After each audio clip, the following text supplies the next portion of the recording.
before he throws another tantrum because he's a diva, let's bring Kirk Minihane in. He waited online.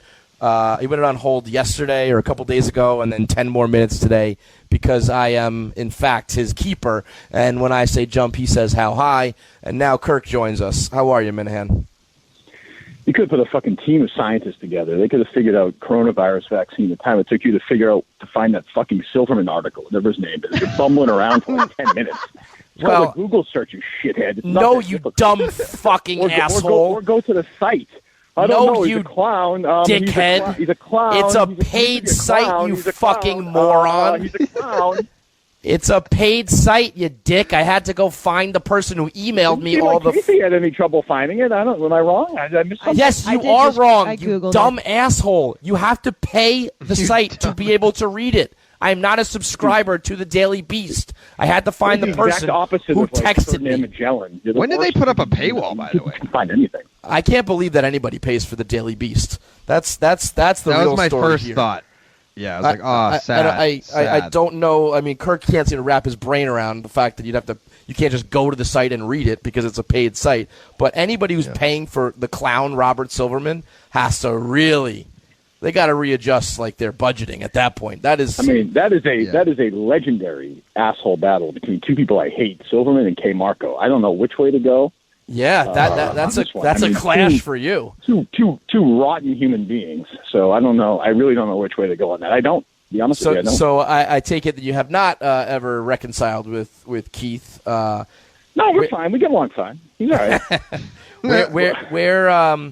Where I had you on originally to talk Last Dance, but then all this shit happened, so I guess we can do it all in one fell swoop here.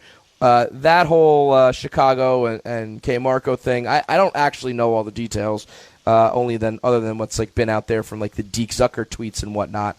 But the fact that the Daily Beast and Robert Silverman and I'm sure the other blue check brigades think that they have haha, we got you, and it's these are articles. The only reason you know this shit is because we put it out there as a fucking joke for material on our own show. So I don't know, where do you fall on all this?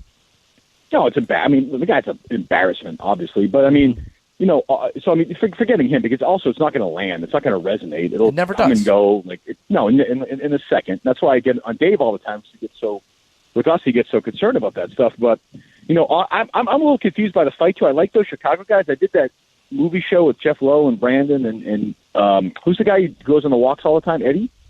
Yes, Dog Walk Eddie, yeah. Yes.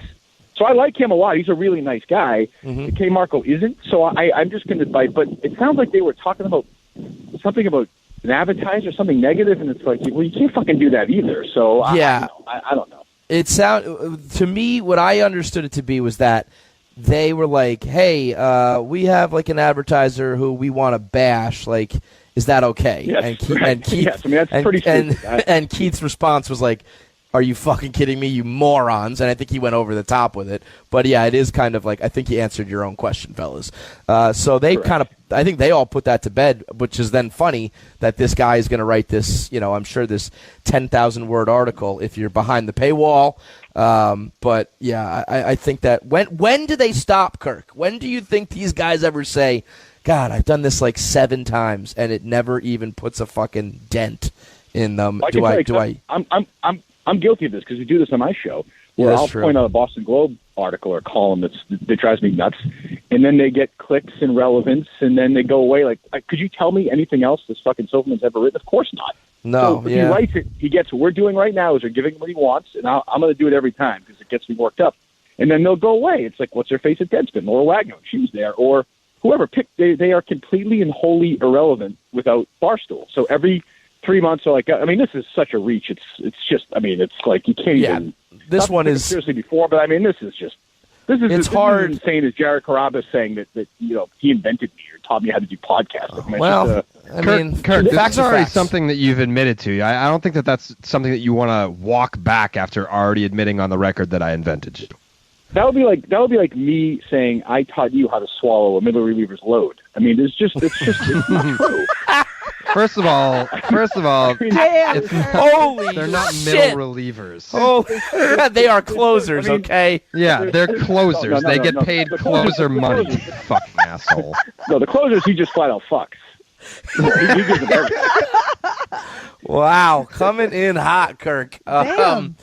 I think you kind of answered this question, but I am not one who subscribes to the idea of don't give them what they want, don't give them their clicks, because at the end of the day, I don't really fucking care if Robert Silverman gets some clicks. It's not like he's living lavish because I respond to his article. I enjoy saying, hey, look at this. Look how fucking dumb this person is. And I don't think that whether or not we do or do not respond to them really makes that much of a difference. So I'm going to have my fun with it too. But but other people seem to think, don't play into their hand. You're giving them what they want. If what they want is me to point out how fucking stupid they are, then I think so be it. I'm going to do that every time.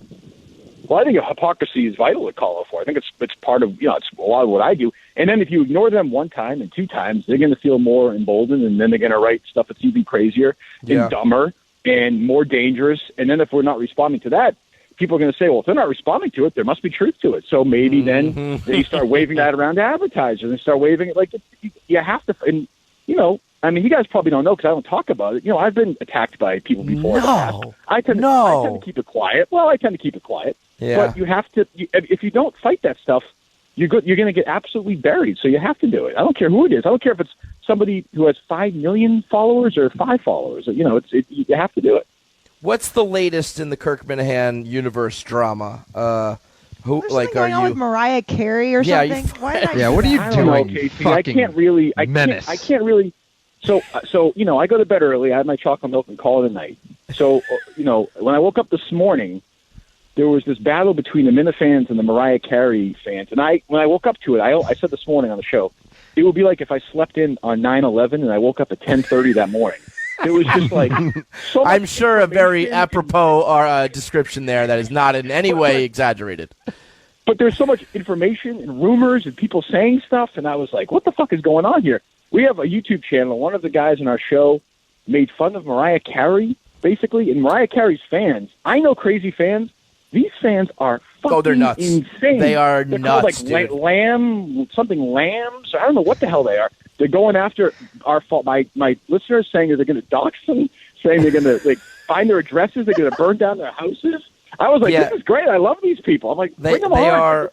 I didn't know this until right now. They're called the Lamely, which is family plus lamb. Family and lamb. Right. The Lamely, which makes all the other ones make sense. The Beehive and the Swifties. The Lamely is like, what the Mariah Carey is.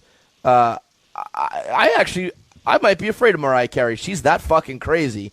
I am. She's got the crazy eyes, for sure. Big time. When I woke up this morning, I looked out like a general out in the field, like I said, and I just saw dead Minifans all over their heads and fucking body parts. I mean, the Minifans have gotten lazy, and I mean, the lambs, whatever the hell, the Lameleys, it was like the movie, if you ever seen the movie Glory at the end, everyone's dead. It doesn't even matter. And Mariah Carey in her heels is, laughing at us and singing fucking Vision of Love. It was not are you waving a competitive effort. Are you waving the white flag? Has the Minifans met their match? Is it the Lamely? I think I will say this, and I tried to give a speech on this morning. The war's not over, but we are severely undermanned right now. Yeah, apparently. I don't know if Who we can bring Mariah Carey. Who's a rival? Can I bring in Britney Spears people? Yeah, Nick Cannon. People. Nick Cannon. You need is Cannon. Her baby daddy. Nick Cannon's Eminem. He's a bigger clown. Eminem. That's Eminem. Right. Jeter? Or is Jeter still? No, that doesn't matter. I think Eminem might be your bet because Eminem, I think, also has a decent army of fans who are all like. He has a diss track about Mariah. It's very good. Yeah, but also his track, fans are like like school shooters and like crazy white boys who are like, I don't think we need to escalate to that level, but yeah. Well, I'm just saying that they're about the. If you're looking for a large group of disgruntled white men, it's either the Minifans or Eminem's fans. So maybe you guys need to join up and just create a super team. That. Although I was just informed as we're speaking. Steve Robinson texted me and said we have converted one of the major Mariah Carey fans has sworn her allegiance to the Minifans, which is a big turn. Who is that? That's going to lead to me. I can't give away that information. So I will say that she is somebody. She's a piece that we needed to win a certain battle. So I feel like now a little revitalized. I feel like we might actually win this one. Kirk, I am on Can someone explain why the fucking Lamely? Yes, what does that mean? I can. So listen, I am on a a Mariah Carey wiki page that explains this whole dynamic, and apparently they tried to be called the Butterflies, but it just didn't work. And then Mariah said she called her close friends and families and loved ones lambs. And so the fans jumped on lambs, and that the haters, so i.e. Kirk Minihane and his crew, would be called goats. You guys are the goats because she's the lamb. And so we are deep in the weeds here. And just in case you want to drag this one out until next year, February 11th is the official Lamb Appreciation Day. So maybe mark that on your calendar, Steve Robinson, and you guys can go to war, maybe stir this one back up a year from now in February. I think full circle. I think Mariah Carey was decked out in some Jordan jersey at his last All-Star game. Remember she sang some song to him while he was on like a rocking chair. Is that right? Do I have that? Well, I do definitely have a image of her in a Jordan Wizards like gown. Wizards, yes. I remember that. So that ties in nicely to The Last Dance, which I was texting with you yesterday. You didn't like this from Jump Street, huh? Because I made the grave mistake of tweeting about Large, how he said he was out on The Last Dance, and I was like, oh wow, like this is the first person at Barstool who doesn't like this. Uh-oh. And watch out, Kirk Minihane said this weeks ago. And you're the only person who's allowed to, declare whether he likes something or not. I didn't say that. No, the Minifans did. Right. The Mincels came to my defense. But you've been out since day one, apparently. Well, here's the thing. Like, it's not that I just think it's okay. Like, I like the old footage. I almost know everything because I grew up with it. I read the books. I've seen the documentaries. My thing is, I think there's a certain Twitter universe that was going to say they loved it absolutely no matter what. No matter what. Like, a fact, 100%. They were going to say, like, this is the greatest. Like, Michael Jordan, if Michael Jordan worked at Walmart and he told those jokes to his manager who's 5 feet tall, you'd be like, this guy's a fucking annoying asshole. But yes, that's true. But Jerry Krause is a dick, and I think that people agree with him. But I also think Jerry Krause is getting the shit stick on this thing. Like, big time. You think like Jerry Reinsdorf just let Jerry Krause on his own say, we're going to get rid of Scottie Pippen, Phil Jackson, and Michael Jordan? No fucking way. Right. Yeah, right. No chance. But he is easy. He's easy to target though, just because of like the way he walked around and it just and he's in dead. general, he's kind of, and he's dead, so he can't defend himself. But he also did a great job. Awesome. Obviously, he didn't draft Jordan. That was Thorne. But he did a great job putting that team together. He drafted Pippen. He hired Jackson. He traded Oakley for Cartwright, which is a great move. He brought in guys wait a minute. Like, hang on now. Isn't this all? I mean, this is the type of debate that we've been having for weeks now because of the documentary. Right. I mean, I'm not. But I think that's fine. But my thing is, like, for me, I know a lot of it, and it's also very. I mean, the thing might as well just be called Jordan. I'm getting almost nothing about the '98 Bulls, a trip to France, which nobody gives a shit about. Yeah. Like, my thing is, it's a Jordan. It's almost for the Jordan brand. Like, it's Jordan approved. Jordan helped produce it. Which, again, I think I saw Trista Crick and some other Barstool people like, who cares? Ken Burns said something. Who cares? Well, if it's a documentary, it does kind of matter. You're not going to get the whole truth. Like, when you watch every night thinking, am I going to get the whole truth? The answer is no, because Jordan approved it. It's fine. It's fine. It's good entertainment. It's needed right now. I just think it's overpraised, and there were people who arrived at the conclusion before they even started watching it. Yeah, now that I totally agree with that. I'm much more on the same page than I thought based on what I initially heard. I think that just this past week, we mentioned it on this show on Monday, like this was the first week where I was like, okay, this is officially everything through the Michael Jordan lens, everything Michael approved, and you're not going to get any of the conspiracy talk. Although, I mean, I guess apparently the producer did say, like, all the questions about gambling and the retirement and all that were asked and answered.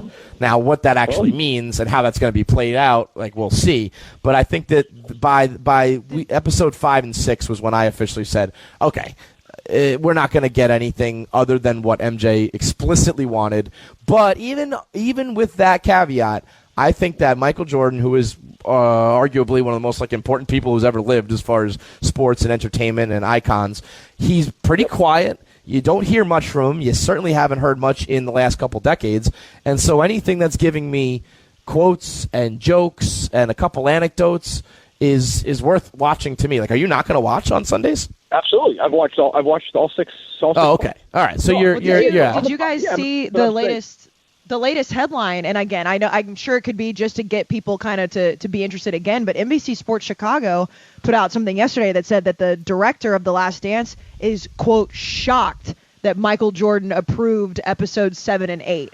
And like the whole article is basically saying that there were multiple things that they thought he would cut from it and that he didn't, and that there's like a, quote, darker side that we're going to see on Sunday. Now, that could be just a clickbait thing to try to get people that are off off board to get back on board, but at the same time, I mean, that's maybe we're about to see what people are talking about. That I hope that would be incredible, because I think that if I was a documentarian right now, I would be scrambling to go make the real, like, the untold story, because we are not getting the other side of, gambling and women and even some of the rivalries, like when they were like, Isaiah is going to be like, really hated in this one. It was like, all right, he didn't shake people's hands. Like, that was really it. Like, I want to get into some of the. I agree. I think Isaiah got totally fucking porked in the Dream Team, and like Jordan looks like a baby, like big really time. You didn't shake your fucking hand, like big time. I admire the fact he still hates him, God knows, but I'm just like, what is the what is the value in this? Yeah, I hope you're right. I mean, and if 7 and 8 are great and dark and like twisted, then I'll say great. I hope to be wrong. What did you think? Did you guys comment at all on the Bill Simmons, Ryan Russillo podcast, saying how Rodman is not an interesting character? Yeah, I'm not sure. We played the sound of it. It was different than it looked. Here's the thing. Like, the Rodman persona is way more interesting than Dennis Rodman, the person. And I also think, like, look, I mean, we're in a world now where if somebody does something wrong, everybody jumps on everybody. Rodman's got a long history of beating up women, harassing women. Yeah, he's not a good person. And like they sort of like, oh, he's crazy and wacky. He was. And look, the persona around Rodman was interesting. I think I didn't totally disagree with that comment, to be honest with you. I didn't have a big deal with it.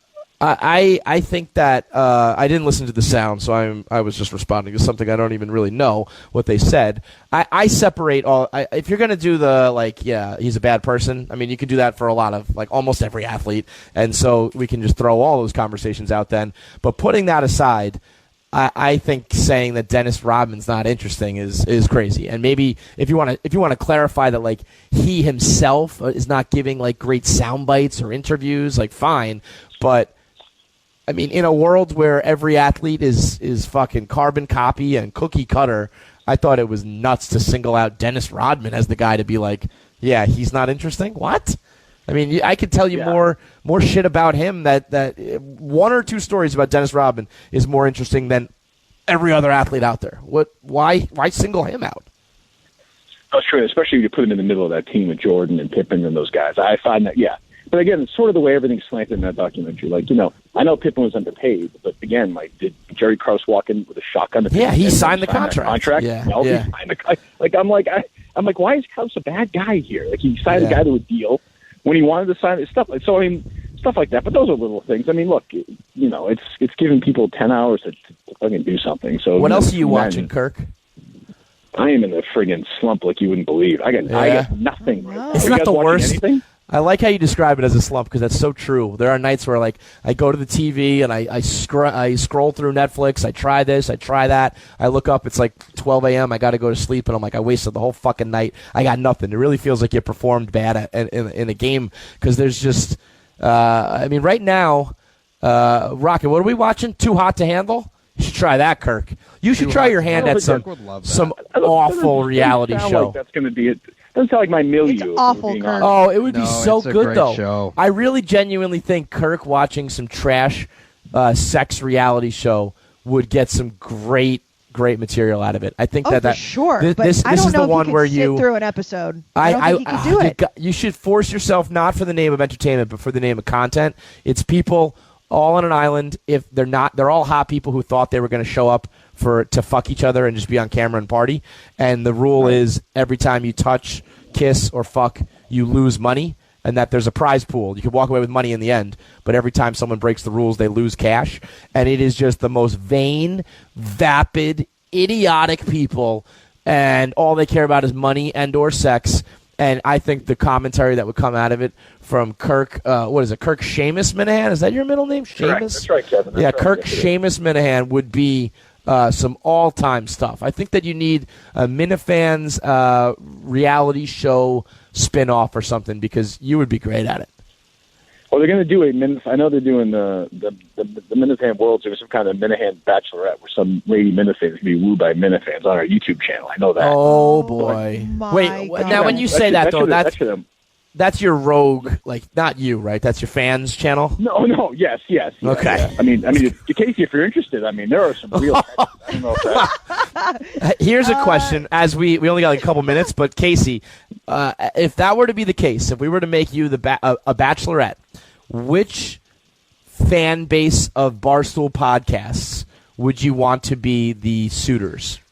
Ooh, that's a good one. Oh, that's a good question. The Section 10 Army, the Minifan / Mincels, the Caves to Radio guys, the award-winning listeners, the Team Portnoy stoolies, Brick by Brick children. If you want to be wooed by the younger generation.